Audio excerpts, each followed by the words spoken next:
Yeah. Tashidale, and welcome back.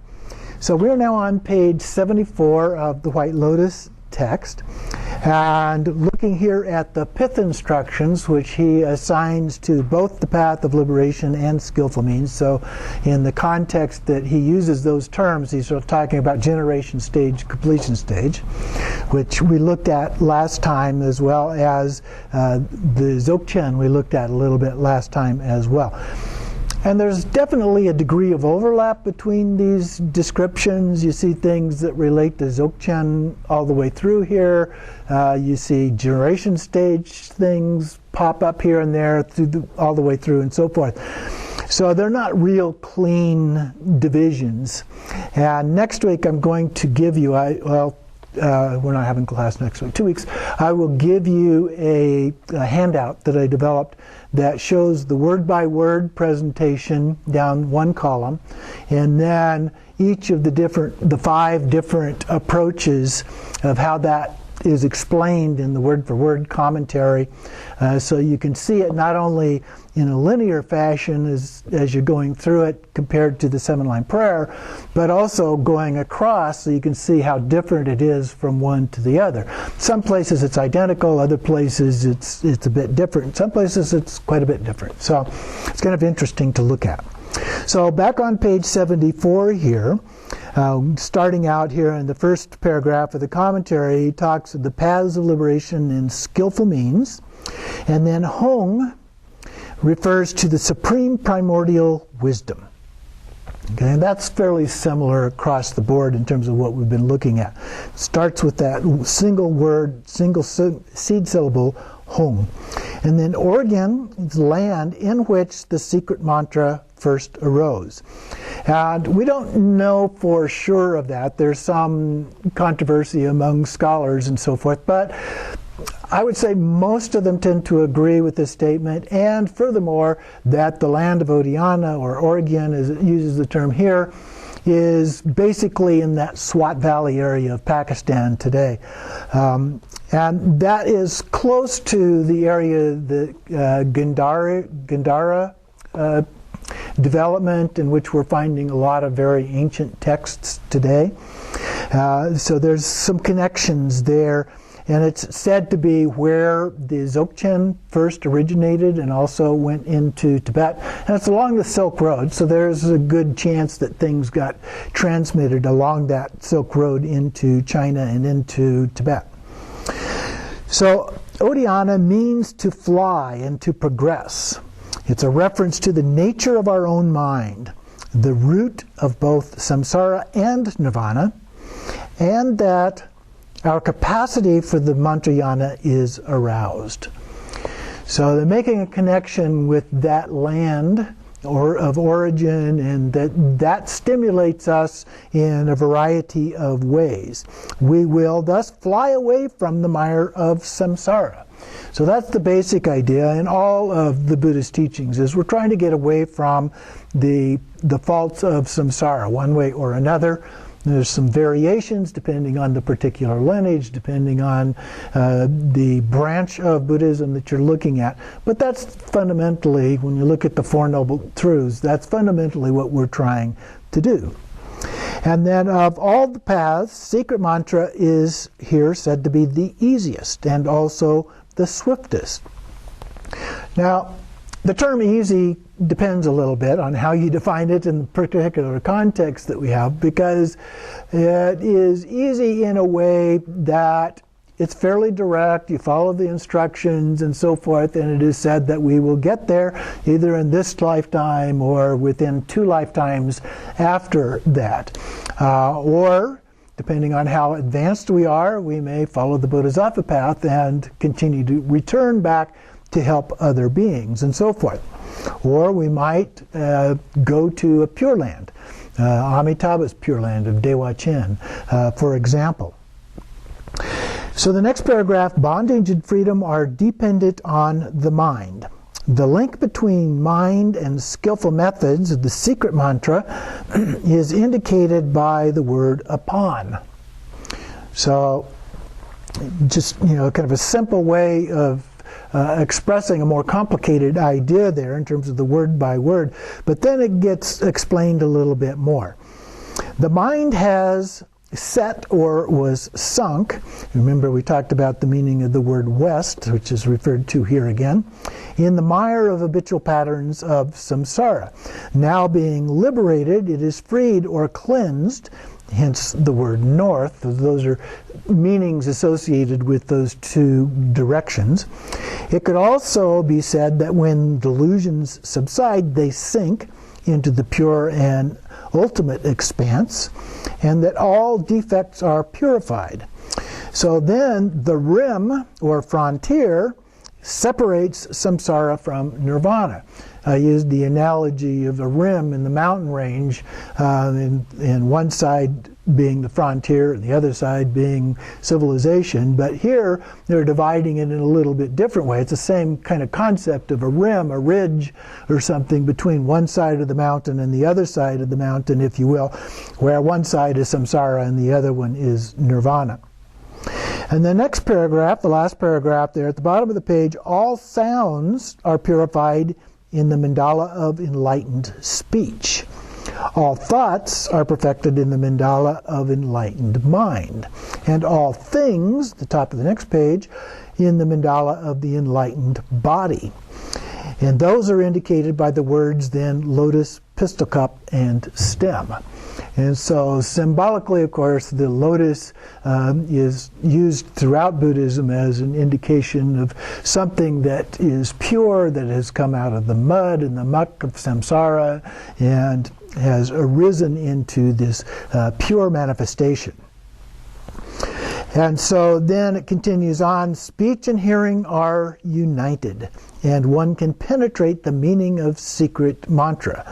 First, enlightened speech is symbolized by the lotus, untainted by the mud.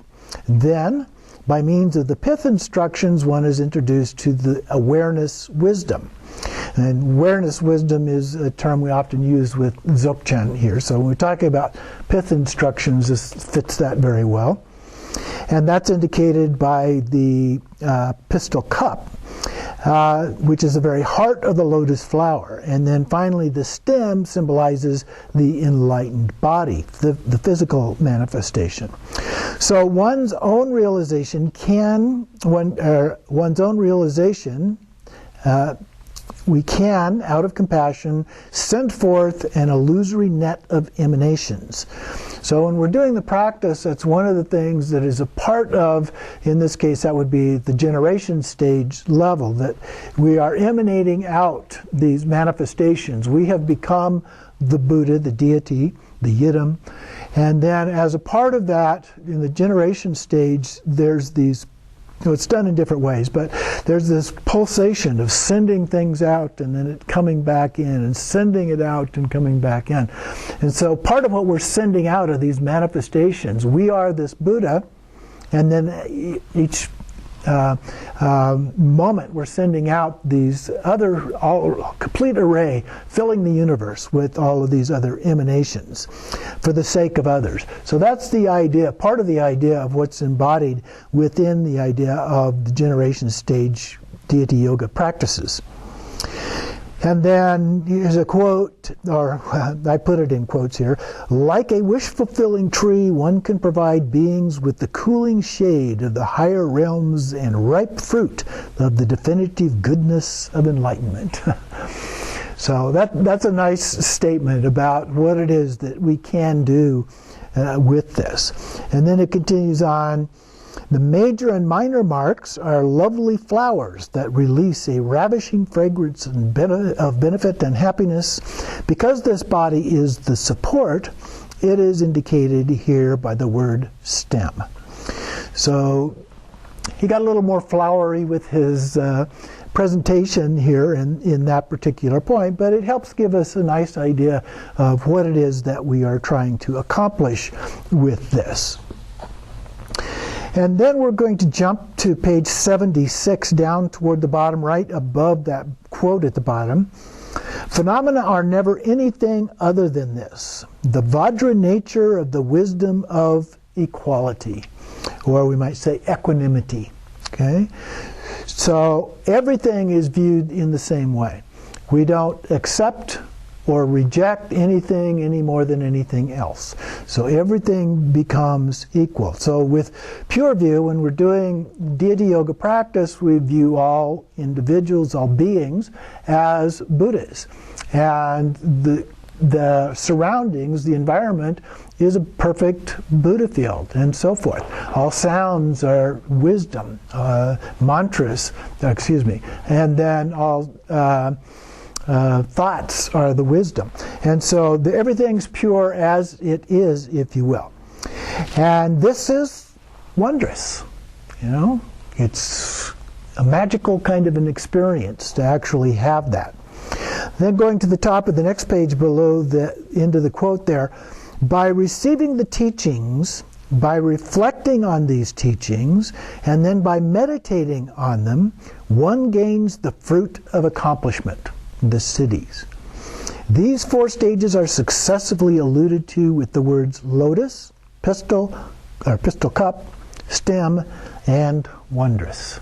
So again, he's staying with the same topic here, but he's pulling them all together. And then a few more lines down, these 4 words also indicate the 4 phases of approach, close approach, accomplishment, and great accomplishment that we looked at previously. 4 stages of the generation stage. And so the first 2 relate to the visualization and the mantra. The third one relates to the dissolution, and then the 4th one to the stage of emptiness. Then the next paragraph, this primordial wisdom is referred to by many names. And so he starts going through a list of names here. Primordial freedom, self-arisen primordial wisdom, bodhicitta of great bliss, wisdom that abides in no extreme position, indestructible or vajra-like primordial wisdom. Nothing in the whole of samsara and nirvana goes beyond this wisdom nature. It remains even and unchanging throughout the 3 times. Now normally what do we talk about? Impermanence. Everything is changing, right? But at the ultimate level, it is said to be beyond change. We don't use words, although we do use words to talk about it, but in terms of the actual experience, remember I talked about the 3 different divisions. A relative has both a relative aspect and an ultimate aspect, where we're talking about the ultimate, but it's not the actual ultimate. And then there is the actual ultimate about which we can say nothing. Okay? So that's part of what is going on in here. If you understand those 3 ways of viewing it, I think it helps. It remains even and unchanging throughout the 3 times, like a seal upon a royal decree. Continuing on page 78, excuse me for a moment. A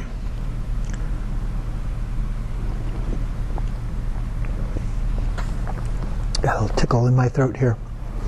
It is called a wisdom that none can go beyond. So now he's going back to the list. One and only essence drop, awareness dharmakaya, inseparability of the 2 superior truths, the mandala of the child bodhicitta of great bliss, the ultimate ground, the causal continuum of the universal ground, the spontaneously present natural mandala, indivisibility of the 2 truths, mandala of the 3 vajras, mandala of the ultimate nature, its expression and compassion or creative power, the indivisible expanse of samsara and nirvana, the mandala of the primordial Buddhahood, mandala of primordial purity and spontaneous presence, and so on. So it's quite a list of things, but remember that falls in that middle category. We're talking about the ultimate, that's not the ultimate itself. So we can get ourselves caught up in the terminology sometimes as so many different phrases have been used to try and express what that is. So he continues, primordial wisdom has many names, but it refers simply to the inseparability of ground and fruit, the Dharmakaya. So just plain Dharmakaya also works. And oftentimes in the Dzogchen tradition, we just use Rigpa, pure awareness as also representing that. So the point of its utterly pure nature, it is the actual Dharmakaya. Okay? So not just our idea of what Dharmakaya is, but it's the real thing. So when we talk, for example, in the Bardo of the experience, one of the very first experiences is that of clear light. And we talk about the mother clear light and the son or daughter clear light. And so the son or daughter clear light is what we think it is, and then the mother is what it really is. And if we can recognize it and recognize that that's what it is, that it's the real thing in the experience of the mother clear light emerging, we achieve enlightenment at that very moment. So then, from the standpoint of the utterly pure nature, it is the actual Dharmakaya, free from every obscuration. Understand that we are Buddha from the very beginning. Without this understanding, we fail to recognize the spontaneously present mandala of the ground, and we will be obliged to assert, in accordance with the vehicle of paramitas, that Buddhahood has a cause. We will fail to recognize the authentic view. So it's talking about two different approaches here. Sometimes we talk about Buddha nature as being shrouded. And we're an actual Buddha, but it's been shrouded and we have to remove the shroud. Other times we talk about it as a seed, and then we have to nourish that seed to where it evolves and actually becomes that Buddha. And that's what it's referring to here. In the first case, we are the Buddha from the very beginning. That's the one where it's covered in the shroud. And then Buddhahood has a cause is the seed. The seed becomes the cause along with the other things to nurture that to where it evolves to become an actual fully developed Buddha. And so then there is a verse here from the Haruka Galpal Tantra in the expository vehicle of cause. So it's referring to the cause part of this, the second one. Living beings are known to be the cause or source of Buddhas. And it makes a comparison here to the clay of a vase. And so the inside of the vase would be the Buddha, and the clay out around it is the cause of that, because if you took the clay away, you wouldn't have that singular void anymore. It would just merge with everything else. And then in the second part of the verse, in the resultant Vajra vehicle, one meditates upon the Buddhahood of mind itself. And so that's the first one, where it's just hidden away by the shroud. And we focus on the mind. It's a shamatha of the mind, a great shamatha or an advanced shamatha. So the focus is not on self or other kind of shamatha or vipassana practices, but one in which we focus upon the nature of mind itself. And then he continues on. By contrast with the second one there, from the standpoint on the way in which the mind appears, we can say that the nature of the mind, though primordially pure, is stained by adventitious defilements. Therefore, from the point of view of the ordinary beings, Buddhahood is not yet one, and only when defilements are purified, Buddhahood is attained. So again, that's that second approach where we have the seed, and we have to go through these stages and steps and so forth in order to purify everything to eventually become a Buddha. When the other approach, it's already there. But we still have to remove the shroud. Now the interesting thing is, the things that we do are pretty much exactly the same. It's just that the view is different as we do them. So it continues on now, top of page 79, second paragraph there. These two ways are in accordance, first, with the mind's ultimate mode of being. And so this is the idea of the shroud or seed here. And second, with its mode of appearance. They are not in contradiction. So the Sugatagarbha, that's Buddha nature, consists of the qualities of enlightenment, which are spontaneously present from the very beginning. All the various paths serve only to render these qualities manifest.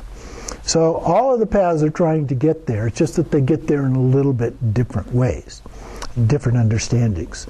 So the paths simply render the primordial luminosity of the Dharmakaya manifest. We remove the shroud, so to speak. Next paragraph, when the mandala of the primordial ground is realized, the mind becomes inseparable from the wisdom of all the Buddhas of the 3 times.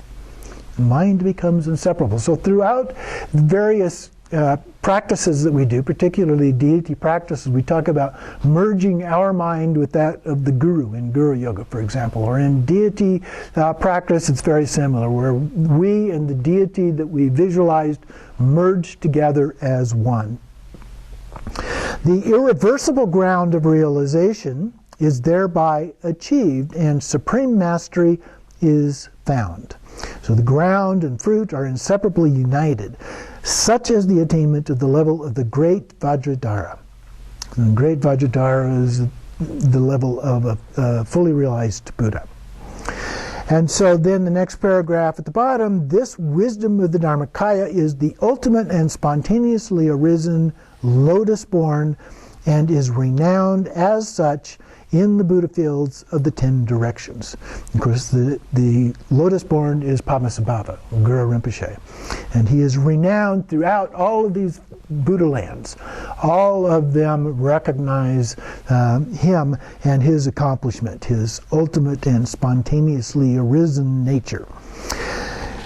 So then the Jnanasattva within the heart of the Buddhas is Vajra Sharp, Manjushri, the wisdom deity, male wisdom deity, who is indeed the glorious Buddha, lotus-born, Padmasambhama. So here he's asserting that there is no difference between Manjushri and Padmasambhama.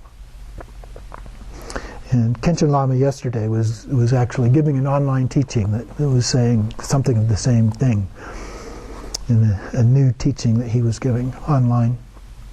So page 80, here below the verse, the Buddhas and their Bodhisattva children appear in unnumbered mandalas of peaceful and wrathful deities in various forms and names, bringing benefit according to particular needs. So they're all the same. They're not really different, even though we describe them in different ways and so forth. Their essence is the same. On the ultimate level, all of them are Dharmakaya. And when one's meditation attains confident certainty, no matter how one acts and behaves, everything will turn into the path of mantrayana. One will have attained the level of powerful king of yogis. So at this level, everything becomes meditation. We sometimes talk about that. Sometimes we say, there is no more meditation. But that's because everything is meditation. So it's not a separate process. They have become united together. And then from the Tantra, self-arising awareness, when there's no clinging or attachment, then the unsurpassed is gained. When there is no veneration, then the deity is achieved. When there is nothing to recite, the mantra is perfected. When there's nothing to accomplish, accomplishment is won. So all of those key figures, key words that we use, phrases that we use, described here as having realized those things, attained and mastered those things. And then similarly from the 2 segments, condensed version of Havajra Tantra, there is no meditation and there is no meditator. There is no deity nor any mantra. Within the nature that transcends all concepts, deity and mantra perfectly abide. And let's get the next one, which is very similar. Then, in the middle of the page, the all-creating king says in the first line, in their suchness, all appearances are one. And we talk about the deities, the Buddhas. And even though we have different names, we have different descriptions, different images, and so forth, they are in essence all one. And then the 4th line of that same verse, and the thought-free Dharmakaya wisdom is spontaneously present. And then the first line in the next verse, in one thing, all is perfect and complete. So that is what we see. That's the manifestation of all of that. Continuing on page 82, I'm skipping some of these because they say essentially the same things, but you can go back and read those things. They're interesting to read. And then below the two verses at the top here on page 82, primordial or primal wisdom equal to the sky says, once the self-arisen Dharmakaya is known, there is no need for busyness or action. Calm down, relax, let go. And then it is enough, it is as though one finds a precious gem, enlightened action manifests spontaneously. So you no longer have to search for that. And then continuing on, yogis who have grasped this view are human in their bodies, Buddhas in their minds. So that's a nice way to think of it. Sometimes we get caught up in, well, wait a minute, in pure view, I'm supposed to see everybody as a Buddha, but they look like ordinary human beings doing things they shouldn't be doing, and so forth. Well, the idea is that their mind is actually a Buddha. Okay? Even though they do have an ordinary human body and may be doing things that are inappropriate to do, that are harmful to others or to themselves and so forth.